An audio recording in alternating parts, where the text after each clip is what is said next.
দেবতী বৃন্দ সতী ততী গায়ের সরসী কুলে চিত্রধুলনা করিয়া রচনা সুগতি বকুল বলে সুগত বকুল বলে ছলনা রচনা করিল ছলনা রচনা করিল সুখদ বকুল বলে ঝুলনা রচনা করিল ছলনায় পরে নাগর নাগরী ছলনায় পরে নাগর নাগরী বলে ধনে হবে আসিয়া বসিল রঙ্গে আসিয়া বসিল রঙ্গে সহস্রগণে ধুলায় দিগণে রঙ্গে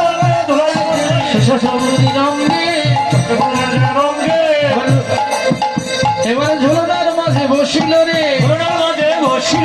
রাধা গোবিন্দ আমার ঝুলনার মাঝে বসিল রে রাধা ঝকে রাধিকা ঝকে